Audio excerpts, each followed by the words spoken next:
Então agora eu vou passar a falar alguns critérios que devem ser seguidos antes de iniciarmos o trabalho de adaptação curricular. Primeiro critério para a gente pensar em fazer uma adaptação curricular é o diagnóstico das necessidades especiais específicas do aluno que vai precisar receber uma adaptação curricular. Como seria feito esse diagnóstico? O que o aluno já sabe? O que ele ainda não sabe fazer?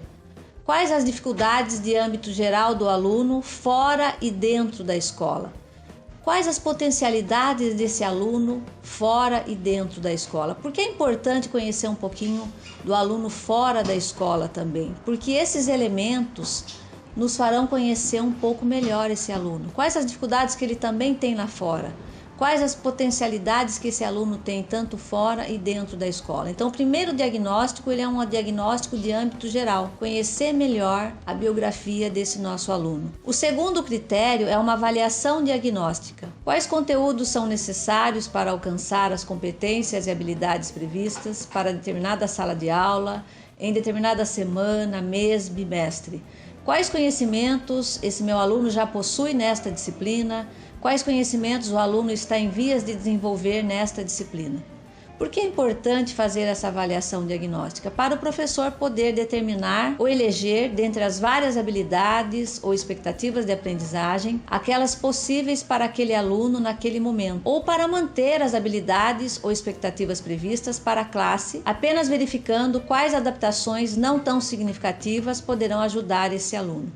Esse momento da avaliação diagnóstica ele relaciona-se com a preocupação, com o cuidado pelo docente de estabelecer a zona de desenvolvimento proximal, a ZPD, que é um conceito de Vygotsky, sobre o aluno. Por que é importante o professor conhecer e estabelecer a zona de desenvolvimento proximal do aluno antes de realizar uma adaptação curricular? Para que a adaptação curricular não seja nem muito fácil e nem muito difícil. Vou dar um exemplo de quando o professor não conhecia a zona de desenvolvimento proximal do aluno e quais as consequências que isso traz. Imaginemos uma sala de aula, o professor de português, um professor do 8º ano do ensino fundamental, 35 alunos, um desses alunos não consegue acompanhar o currículo na disciplina de português. Esse determinado professor sabe que esse aluno está na fase alfabética, ou seja, esse aluno com dificuldades consegue ler e escrever palavras do tipo banana, bota,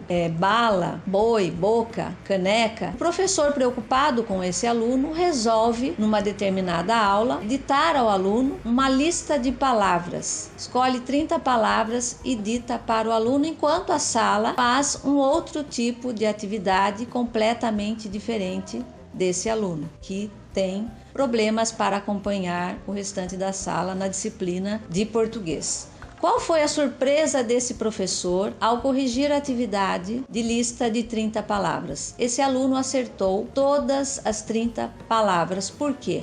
A professora, apesar de conhecer uns detalhes sobre o aluno, por exemplo, ela sabia que ele estava no nível alfabético, ela não conhecia exatamente a zona de desenvolvimento proximal do aluno.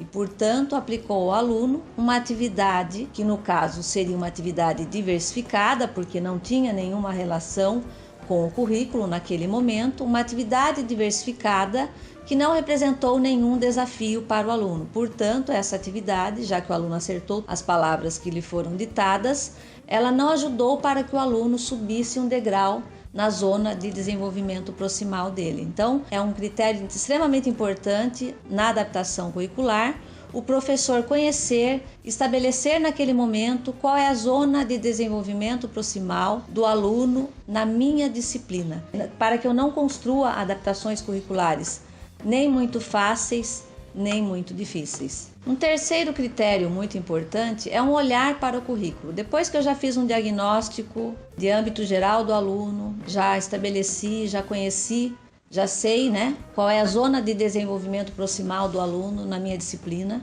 Então chegou a hora de eu olhar para o currículo do Estado de São Paulo na disciplina na qual eu atuo. Por que eu tenho que olhar para o currículo? Porque as adaptações curriculares, elas partem do currículo. Nas séries finais do ciclo 2 de ensino médio, as adaptações curriculares partem do currículo para serem feitas. E no ciclo inicial do ensino fundamental, o ponto de partida para a adaptação curricular são as expectativas de aprendizagem. Então, eu devo olhar para o currículo, olhar para o caderno do aluno e verificar quais atividades serão realizadas durante esta semana, durante este mês, para atingir as competências, habilidades, quais conteúdos serão trabalhados com determinada sala de aula. Depois que eu já verifiquei as atividades que serão trabalhadas, eu devo pensar que atividades adaptadas eu posso prever para esse aluno ou para aqueles outros 2, 3 alunos que não estão acompanhando o currículo possam se desenvolver e se beneficiar das adaptações curriculares que eu vou construir e aplicar para esses alunos. Então, depois que eu já olhei para o currículo, já identifiquei se eu posso manter todas as habilidades, competências, que adaptações eu devo fazer nas atividades previstas no caderno do aluno, para que esses alunos que não estão conseguindo acompanhar também possam se desenvolver, eu posso então começar a preparar as atividades curriculares propriamente ditas.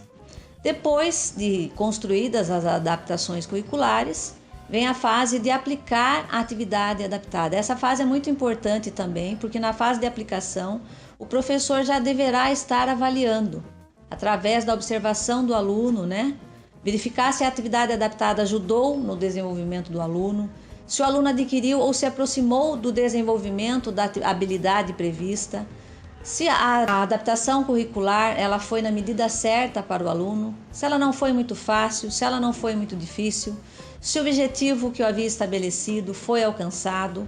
É nesse momento também que o professor observa o que precisa ser revisto, porque às vezes a adaptação curricular, durante a sua aplicação, poderá apresentar alguns problemas. E durante todo esse tempo também que eu estou aplicando, como eu disse, o professor já estará avaliando, mas tem que ser sempre uma avaliação inclusiva. E nós veremos depois que às vezes a adaptação curricular vai implicar também que determinadas avaliações também sejam adaptadas. Oferecer respostas educativas especiais e específicas, por exemplo, as adaptações curriculares são tipos de respostas educativas especiais e específicas, não implica deixar de ensinar os conhecimentos acumulados pela humanidade.